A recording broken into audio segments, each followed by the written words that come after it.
Friends, ఈ ప్రపంచంలోనే అతిపెద్ద ప్రజాస్వామ్య దేశం, అలాగే అగ్రరాజ్యం వైపు అడుగులు వేస్తున్న దేశం మన భారతదేశం. కానీ 2027లో రాబోతున్న ఒక్క ప్రకటన మన దేశ రాజకీయ పటాన్ని శాశ్వతంగా మార్చేయబోతోంది. ముఖ్యంగా దక్షిణాది రాష్ట్రాల గొంతు పార్లమెంట్లో మూగబోనుందా? మనం క్రమశిక్షణతో జనాభాను నియంత్రిస్తే దానికి బహుమతిగా మన రాజకీయ ప్రాతినిధ్యాన్ని కోల్పోబోతున్నామా?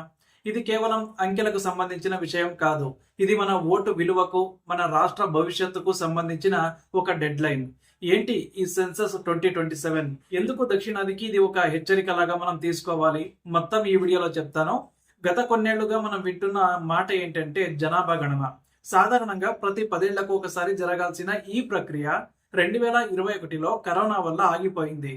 కానీ ఇప్పుడు కేంద్ర ప్రభుత్వం 2027ను లక్ష్యంగా పెట్టుకుంది. ఈ సెన్సస్ కేవలం మనుషులను లెక్క పెట్టడం మాత్రమే కాదు, ఈ లెక్కల ఆధారంగానే నియోజకవర్గాల పునర్విభజన లేదా డీలిమిటేషన్ జరగబోతోంది. అప్పుడు 1971లో అప్పటి ప్రధానమంత్రిగా ఉన్న ఇందిరాగాంధీ గారు ఒక కీలక నిర్ణయం తీసుకున్నారు. ఏంటంటే కుటుంబ నియంత్రణను ప్రోత్సహించే రాష్ట్రాలకు జనాభా పెరగడం వల్ల రాజకీయంగా నష్టం జరగకూడదు అని 2001 వరకు ఎంపీ సీట్ల సంఖ్యను స్తంభింపజేశారు. కానీ ఆ తర్వాత వాజ్పేయి ప్రభుత్వం దానిని 2026 వరకు పొడిగించింది. అంటే ఆ డెడ్ లైన్ ఇప్పుడు వచ్చేసింది. ఇప్పుడు అసలు చిక్కు ఎక్కడ ఉందో చూడండి. 1971 నుంచి ఇప్పటి వరకు ఉత్తరాది రాష్ట్రాల జనాభా రాకెట్ వేగంతో పెరిగింది. కానీ ఆంధ్రప్రదేశ్, తెలంగాణ, తమిళనాడు, కేరళ, కర్ణాటక వంటి రాష్ట్రాలు ప్రభుత్వం పిలుపు మేరకు జనాభాను నియంత్రించాయి, అభివృద్ధి చెందాయి, అక్షరాస్యతలో ముందున్నాయి. అయితే డీలిమిటేషన్ రూల్స్ ప్రకారం జనాభా ఎక్కడ ఎక్కువగా ఉంటే అక్కడ సీట్లు పెరుగుతాయి. అంటే జనాభాను పెంచిన రాష్ట్రాలకు ఎక్కువ ఎంపీ సీట్లు, జనాభాను కంట్రోల్ చేసిన మన రాష్ట్రాలకు తక్కువ సీట్లు. ఇది ఎంత దారుణంగా ఉండబోతుందో అంటే ఒకసారి ఈ అంకెలు గమనించండి. ప్రస్తుతం లోక్సభలో 543 సీట్లున్నాయి.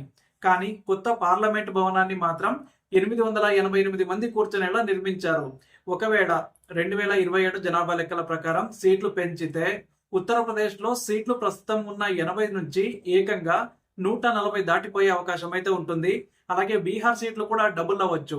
కానీ తమిళనాడు, కేరళ, ఆంధ్రప్రదేశ్, తెలంగాణ సీట్లలో పెద్దగా మార్పు అయితే ఉండదు. పైగా మొత్తం పార్లమెంట్ లో మన శాతం దారుణంగా పడిపోతుంది. ఒక ఉత్తరప్రదేశ్, బీహార్ రాష్ట్రాలు కలిస్తే చాలు, కేంద్రంలో ఎవరు ప్రభుత్వం ఏర్పాటు చేయాలో వాళ్లే నిర్ణయిస్తారు. అప్పుడు దక్షిణాది రాష్ట్రాల అవసరం అసలు ఢిల్లీకి ఉంటుందా? అంతగా ఉండదు. ఇది కేవలం సీట్ల గురించి మాత్రమే కాదు, నిధుల గురించి కూడా. ఇప్పటికే 15వ ఆర్థిక సంఘం సిఫార్సుల వల్ల దక్షిణాది రాష్ట్రాలు పన్నుల వాటాలో నష్టపోతున్నాయనే వాదన బలంగా ఉంది. మనం 100 రూపాయలు పన్ను కడితే మనకు తిరిగి వచ్చేది 20 నుంచి 30 రూపాయలు మాత్రమే. అదే ఉత్తరాది రాష్ట్రాలకు 100 రూపాయలు వెళుతున్నాయి. ఇప్పుడు రాజకీయ బలం కూడా తగ్గితే రేపు మన నీళ్లు, మన నిధులు, మన హక్కుల గురించి పార్లమెంట్ లో గొంతెత్తే నాతుడే ఉండడు. ఇది ఒక రకంగా అభివృద్ధికి ఇచ్చే శిక్ష లాంటిది. బాగా చదువుకుని జనాభాను తగ్గించుకుని దేశ ఆర్థిక వ్యవస్థకు వెన్నెముకగా నిలుస్తున్న మనకు దక్కుతున్న ప్రతిఫలం ఇదేనా? రాజకీయ విశ్లేషకులు చెప్తున్న దాని ప్రకారం ఇది కేవలం ఒక ప్రాంతీయ సమస్య కాదు, ఇది భారత సమాఖ్య స్ఫూర్తికే ప్రమాదం. ఒకవేళ జనాభా ప్రాతిపదికన మాత్రమే సీట్లు కేటాయిస్తే భవిష్యత్తులో ఏ ప్రధాని అభ్యర్థి కూడా దక్షిణాదికి రావాల్సిన అవసరం అయితే ఉండదు.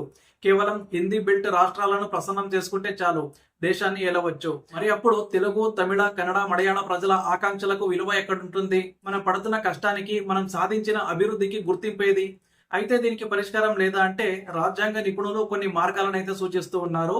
సీట్ల సంఖ్యను పెంచినప్పటికీ రాష్ట్రాల మధ్య ప్రస్తుతం ఉన్న నిష్పత్తిని మార్చకుండా ఉండటం ఒక మార్గం. లేదా జనాభాతో పాటు అభివృద్ధి, అక్షరాస్యత, ఆర్థిక సహకారం వంటి అంశాలకు కూడా వెయిటేజీ ఇవ్వాలి. కానీ దీనిపై కేంద్రం ఇప్పటి వరకు స్పష్టమైన హామీ అయితే ఇవ్వలేదు. అందుకే దక్షిణాది రాష్ట్రాల ముఖ్యమంత్రులు ఇప్పుడు గళం విప్పుతున్నారు. మన చంద్రబాబు నాయుడు గారు, స్టాలిన్ వంటి నాయకులు జనాభా పెంచాలనే పిలుపునివ్వడం వెనుక ఉన్న అసలు భయం ఇదే. 2027 సెన్సస్ ముగియగానే డీలిమిటేషన్ కమిషన్ రంగంలోకి దిగుతుంది. అది మన దేశ రాజకీయ భవిష్యత్తును రాసే కలమవుతుందా, లేదా దక్షిణాది ఆత్మగౌరవాన్ని దెబ్బతీసే ఆయుధం అవుతుందా అనేది $1 మిలియన్ ప్రశ్న. మహిళా రిజర్వేషన్ బిల్లు అమలు కావాలన్నా కూడా ఈ సెన్సస్ జరగాలి. అంటే ఒక మంచి పని కోసం చేస్తున్న ప్రక్రియ దక్షిణాదికి అన్యాయం చేసేలా ఉండకూడదు. చివరిగా ఒక మాట, ప్రజాస్వామ్యంలో ప్రతి ఓటుకు సమాన విలువ ఉండాలి, అది నిజమే. కానీ ఒక ప్రాంతం దేశాభివృద్ధిలో కీలకంగా ఉంటూ దేశం చెప్పిన నియమాలను పాటిస్తూ తన ప్రాతినిధ్యాన్ని కోల్పోవడం ఏ రకమైన న్యాయం? 2027 దగ్గర పడుతోంది. కాలం మనకి ఇచ్చే తీర్పు ఏంటో వేచి చూడాలి. ఈ అంశంపై మీ అభిప్రాయం ఏంటి?